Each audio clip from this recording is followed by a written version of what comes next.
it's too late now. I remember you and me, and how careless we could be. All day and all night, we'd stay up, it felt so right.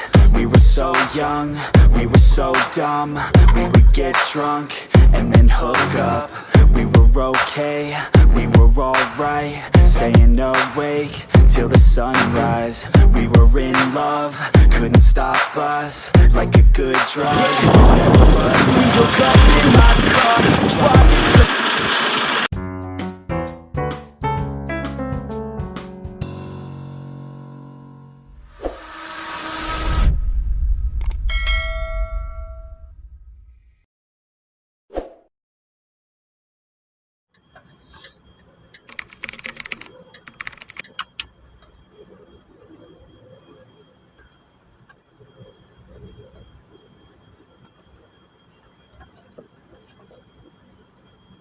Hello, what's up mga kompanyero?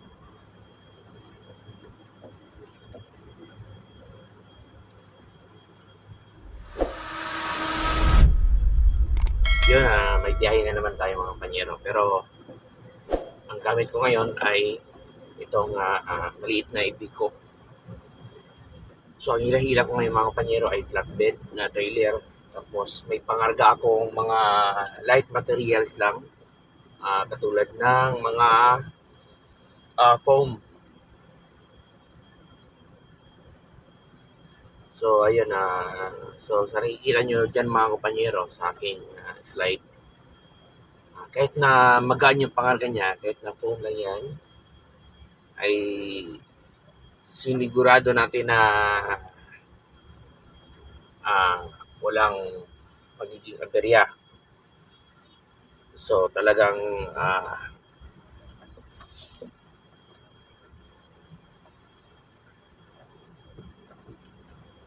ginapos ko talaga ng tatlong binder kada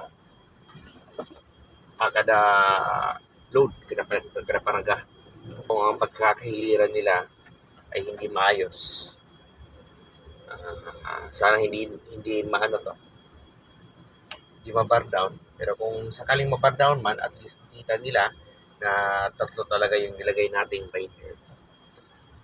Ayun, at malapit lang din yung biyahe ko ngayon mga kompanyero, na sa mga mula dito sa warehouse, nasa mga 8 kilometers, 7 or 8 kilometers lang. Port na yung destination. Port ko lang ito ihahatid mga kompanyero. Tapos ang pangarga na to, pagkakaalam ko, ito ay para sa Sudan, papuntang Sudan to.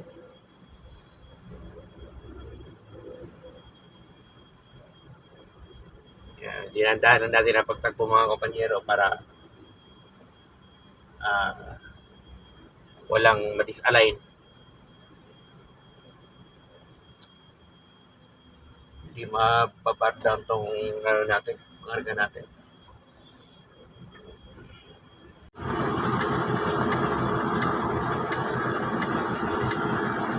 Yan, pumarada muna ako dito sa service road kasi may pagkalinlangan ako dito sa aking binder.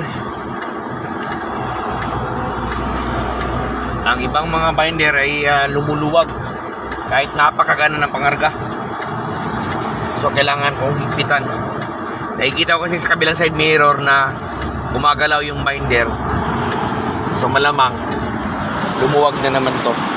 Kanina, lumuwag to kanina. Huminto ako, tapos hinigpitan ko. Ngayon, kiramdam ko lumuwag na naman.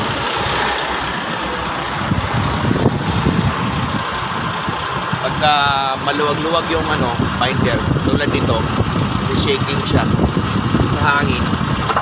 So, posible yan, maluwag nga. Maluwag.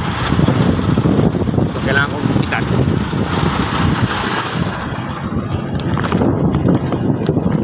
Ayusin ko muna dito Tapos, iipitan ko doon sa kabila.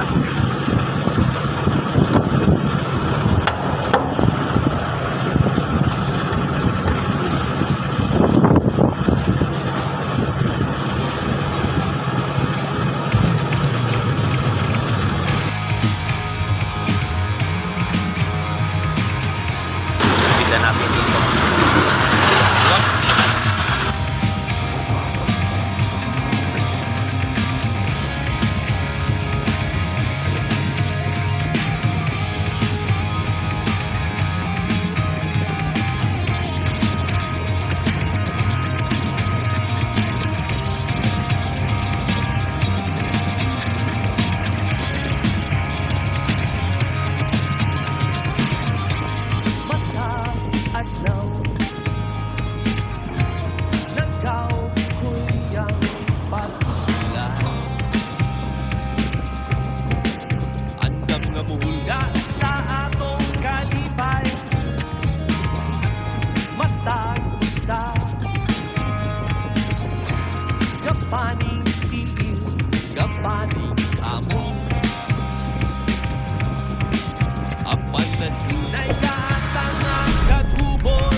Hindi na gumagalaw yung binder, so mahigpit na yan. Ito lang naman pangarga, mga lightweight lang naman to.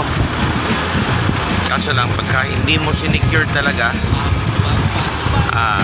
posibleng magkakaroon ng problema. Ito ang service road. Dami ding mga pumaparada dito,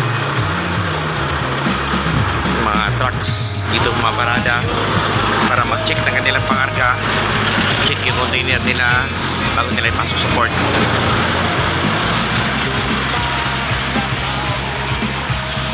Okay na, ayos na.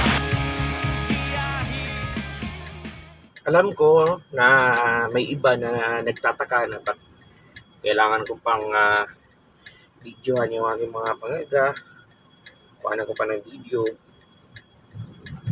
So ayun na, importante talaga mga kompanyero na may statement ka rin, na may video ka na yung pangarga mo ay sinecure mo, for in case na magkaroon ng mga aberya. Sensitibo kasi yung lugar dito mga kompanyero. Pag once na madisgrasya ka, automatic kasalanan na ng driver. So para maiwasan yun, so kailangan mo rin na may may statement ka na naka-secure talaga, naka-kompleto talaga sa binder yung pangarga mo. Lalo na pag ganito yung pangarga, ito sa binder.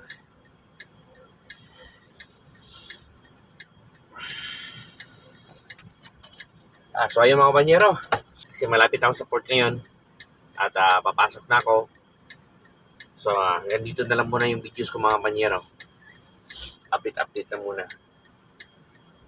So yan please don't forget to subscribe and click the notification bell para mag-update kayo sa aking mga susunod na i-upload. Mga pa rin yung kompanyero sa kalsada. My name is Jay. Sa inyong paglakaw, kada Diyos. tikang giyahin